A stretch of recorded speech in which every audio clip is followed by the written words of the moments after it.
They're bad and mean. Green Machine. BJ and Game Day preview of the Raiders for 2020. How you doing, Joshy? Good, buddy. Good. Yeah, mate, the Green Machine. It's time to go through the hometown, mate. And what a cracker of a season last season they had. Oh, I tell you what, mate, there's still people around here that are fuming about what happened in that grand final. Few dud calls. But we'll see. We'll see how they go. But I reckon they're going to be fired up this season, the Raiders. Another state of your logo. We were actually talking about this before we went live.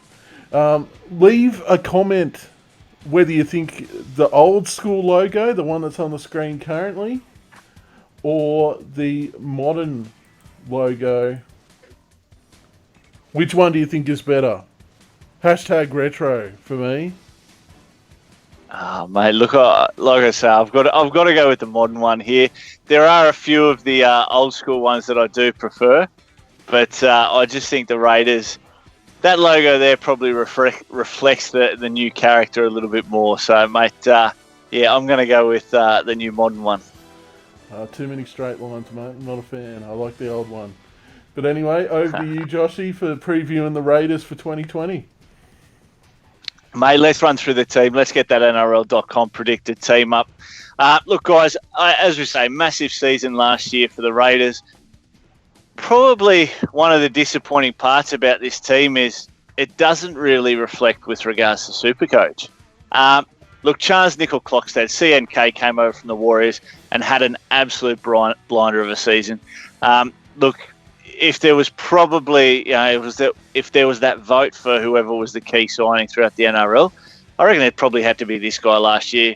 He was phenomenal. Played through plenty of injuries, brilliant performances, and just really, really was solid for super coaches, and made him a bit of money for guys to trade up to guys like Teddy and Turbo and such. Johnny Bateman has become a cult hero. Plenty of calls to rename Bateman's Bay John Bateman's Bay. And no doubt they'll have to put a few signs up there after the recent fires. So I reckon we can do that, surely. But other than that, look, in the past, players like Josh Hodgson have had a little bit of effect in Supercoach. Jack Whiten was good last season without being, I guess, completely at the top echelon of the 5'8". Jared Croker still has a good work rate, but I guess those scores of sort of 2014 to 2017 are gone a little bit. He sort of dropped off the Supercoach radar. So, look, mate, I love running through the Green Machine because I think they've got such a solid team. But from a Supercoach point of view, it's probably not going to find too many in people's teams. Obviously, Joshi Papali in the number 10 spot, solid week in, week out, performs quite well, could score some tries, obviously, big barging front rower. And I reckon probably for the last 2 or 3 years has been Queensland Maroon's best in Origin as well. So some really, really good players across the park for the Raiders. My pod that we mentioned in the previous episode was Joey Tapine. Tapine. I keep saying Tapine. Tapine. Look, I reckon this guy is going to have a blinder of a season. I reckon he's over all the niggly little injuries, and he can definitely bounce back. 362,000. He'll be 500,000 in no time, and if he goes even stronger, might even get to that 600,000. So definitely one to look out for. He will be in my team starting the season. Very, very happy to have him there. Look, Joshy Hodgson in the 9 now. He's probably had a couple of down seasons since he originally came over from England. Obviously Damien Cook's come on the scene the last couple of the years, and for a while there, it was basically Josh Hodgson and Cameron Smith who was the best. I don't think there's sort of any argument there that obviously Cameron Smith was the better player and I guess the better Supercoach player, but Joshy Hodgson really gave him a run for his money. Great vision, great attacking skills, and obviously a lot of connections there with his other English players and things like that. So what we're seeing, guys, is I guess this Raiders team evolving under Ricky Stewart. He's not that he's against Supercoach, but he just really finds guys that work hard, and it might not reflect too much on Supercoach. Now, a bit of a signing for them in the off-season with George Williams coming over from England, and as Bogan's pointed out in previous episodes, mate, the snoz on this guy would make Laurie Daly proud. So very, very big honker on this bloke. Let's hope he goes all right on the footy field as well. A little bit of trouble, obviously, in the off-season with new signing Curtis Scott. Joey Leilua leaving the team, obviously, to go to the West Tigers. And what's his name? Jordan Rapana going over to Japan to play rugby union. So, unfortunately, that was the end of the Leipana combination that we saw that was so great in around about 2017. Massive scores from these guys. Brilliant football and very, very, very good for Supercoaches. So we see a new combination there on the right-hand side in Curtis Scott and Bailey Simonson.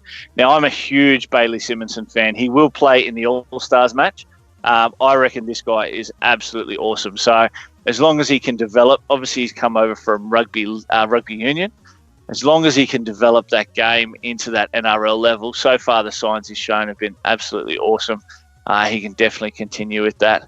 And obviously on the other wing there, you've got Nick Kotrick, who's shown plenty of good performances so far, the Blues, and will be looking to make his career onwards and upwards from there. But, guys, yeah, look, we sort of go through everything. And even to the bench, you've got a lot of guys there who will find some time during the year. One player on the bench there, Harley Smith-Shields. Now, this is a cheapie that a lot of people are hoping will get some game time. Whether Curtis Scott gets sanctioned at all, we're just not too sure yet whether he'll miss some matches. But there is a good chance if they don't pull in Michael Oldfield, who's probably the more experienced, then Harley Smith-Shields, a rookie, might get that spot and make a lot of Supercoaches proud. Make a lot of Supercoaches happy because he is 170k and proud. Yeah, proud too. And then you got the big ranger on the bench, Corey Horsburgh. Now, look, not really any effect on Supercoach, but I love watching this guy play last year. Big ranger, obviously probably a little bit bigger than Fatty Vorton, but it was always good to watch Fatty play and obviously on the footy show as well. So always brings back those thoughts. Mate, any thoughts on Canberra Raiders for yourself, mate, I guess, with regards to Supercoach? I'm actually going to pick up George Williams. Going to pick up George Williams? Yep. I had a look at his form in England, and I know that you can't always go off the English Super League because it is a little bit... it's not as quality a competition as the NRL, but he's obviously coming over here to test himself. And, that magic snoz, mate, like... I think it's been good luck for the Raiders in the past, and to have that in the halves, and I'm actually going to pick him up in my team for sure. Yeah, mate. Look, he's in my team at the moment. The nines that we've just had on, with how sort of the Cowboys performed, and especially Scott Drinkwater, I don't think the Cowboys can afford to have him out of the team. So. George Williams about 330,000. Scott Drinkwater's about 360. I think I might fork out that extra 30 if Drinkwater gets the starting number 6 spot because he looked really, really good. And I think he could make plenty of money and plenty of points for Supercoaches. But that'll be one of the coin flips that I go from George Williams or Scott Drinkwater, depending on Team List Tuesday. But mate, yeah, very, very much a UK theme between the in the Raiders there. Obviously, George Williams, Josh Hodgson. You've got Ryan Sutton on the bench. We've spoken about John Bateman, Elliot Whitehead as well, who's been a solid enough player in Supercoach in past seasons. Obviously, Ricky's definitely trying to bring a lot of that talent pool over from the UK, and so far so good. The guys we've seen come out here have performed quite well and shown that. Those that Ricky finds at that elite level, they definitely match up over here in Australia.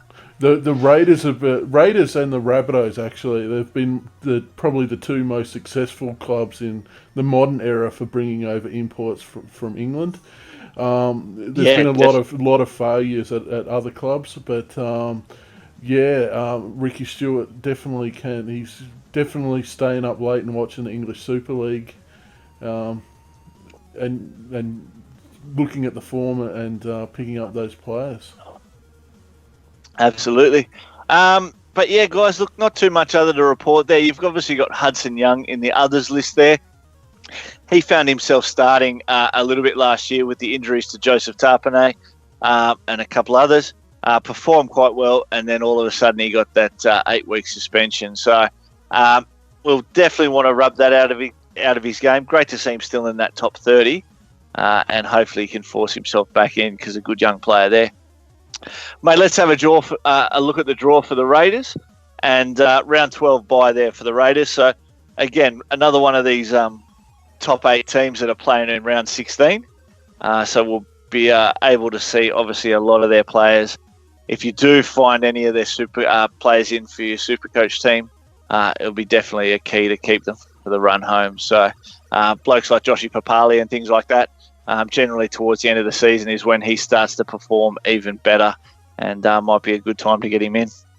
But guys, that's it for another episode. That's the Raiders 2020 for Supercoach. Don't forget, join the BJ on Game Day group code 218667, and we'll see you next episode for the Bunnies. Hey guys, Joshy here. Thanks very much for joining us for another episode of BJ on Game Day. Make sure to hit that like button, subscribe, hit the bell on YouTube for all your notifications. If you do want to follow us on Facebook, you can find us there at BJ on Game Day, and on Twitter we're at BJ on Game Day as well. So guys, we'd really like your support with that. Follow us so we can know you guys are enjoying the content. Thanks very much.